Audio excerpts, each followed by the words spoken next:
नमस्कार पशुपालक मित्रांनो. आज आपल्या महाराष्ट्रामध्ये एका तुकाराम मुंढेसारख्या फार मोठ्या अधिकाऱ्याने महाराष्ट्रामध्ये एफ-डी-एच्या माध्यमातून जी कळवळ माजवून दिलेली आहे, ती अतिशय घेण्यासारखी आहे आणि त्याची गरज होती. परंतु मी पशुवैद्यकीय क्षेत्राबाबत थोडंसं बोलणार. ज्यावेळेला तुकाराम मुंढे यांची बदली पशुवैद्यकीय खात्यामध्ये किंवा पशुसंवर्धन विभागामध्ये करण्यात आली, त्यावेळेला सुद्धा त्यांनी अशाच स्वरूपाचे तडकाफडकी योग्य असे निर्णय घेतलेले होते. त्याचे जे-आर सुद्धा तयार झालेले होते. त्याचे अंमलबजावणीसाठी प्रक्रिया सुरूही होती. परंतु अचानकच त्यांची बदली करून त्यांना या पदावरून हटवलं आणि दुसऱ्या ठिकाणी पाठवलं. मित्रांनो, तेच जर आज या ठिकाणी असते, तर पशुवैद्यकीय क्षेत्रामधला सुद्धा फार मोठा भ्रष्टाचार हा उघडकीस आला असता आणि तो कशा प्रकारचा भ्रष्टाचार आहे, तोही त्यांच्या अभ्यासातून त्यांनी तयार करून ठेवलेला आहे. मित्रांनो, जर तुकाराम मुंढेसारखे असे व्यक्तिमत्व जर आपल्या महाराष्ट्रामध्ये प्रत्येक क्षेत्रामध्ये जर असेच लाभत गेले, तर मात्र प्रत्येक क्षेत्रातील भ्रष्टाचार आणि अनाचार गोंदी कारभार हा जो आहे, तो मात्र काही नक्कीच येणार आहे.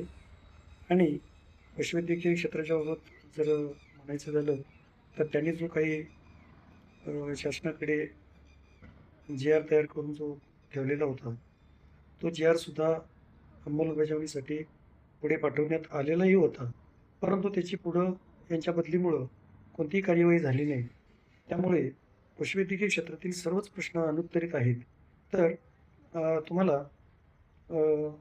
किंवा पशुमालकांना किंवा पशुवैद्यकीय क्षेत्रातील सर्वच पशुवैद्यकांना अडचणीत आणणारा किंवा सोयीस्कर ठरणारा अशा पद्धतीचा जो काही जी-आर काढलेला आहे किंवा काढलेला होता, तो पुन्हा एक वेळ अंमलात यावा आणि त्याची अंमलबजावणी व्हावी आणि ती अशी कशा स्वरूपाची असेल, ती कशी असावी, हे सर्व त्यांनी एफ-डी-ए प्रमाणेच तयार करून ठेवलेलं आहे. मित्रांनो, जर पशुवैद्यकीय क्षेत्र असं भ्रष्टाचाराच्या बाबत जर त्यांनी उघडकीस आणलंच, तर मात्र या क्षेत्रामधला सुद्धा फार मोठा भ्रष्टाचार जो आहे, तो उघडकीस येईल आणि त्यातल्या त्यात पशुवैद्यकाकडून मिळणारी जी काही पशुवैद्यकीय सेवा आहे आणि पशुवैद्यकीय दवाखाने कसे चालवले जातात, याबाबतची सुद्धा इत्थंभूत माहिती त्यांच्यामार्फत मिळवली जाईल. परंतु ती कदाचित मिळू नये किंवा ही समाजापुढं मांडली जाऊ नये, म्हणूनच कदाचित त्यांची त्याच वेळी तडकाफडकी बदली करण्यात आलेली असावी, असं माझं स्पष्ट मत आहे.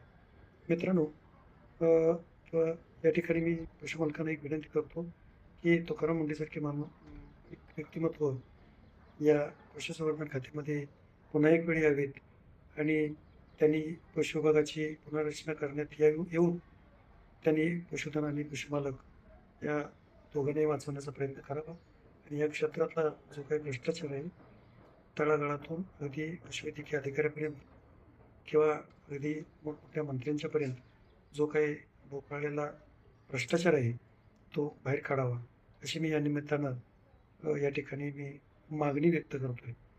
आणि हा व्हिडिओ ज्या वेळेला अशा पशुसंवर्धन खात्यापर्यंत जाईल, तेव्हा नक्कीच याबाबत सुद्धा पशुसंवर्धन खाते हालचाली करून अंमलबजावणीस सुरुवात करतील असे मला वाटते आणि त्यांनी लवकरात लवकर अंमलबजावणी करून शेतकरी वर्ग आणि पशुधन वाचवावं, ही मी या ठिकाणी विनंती करतो.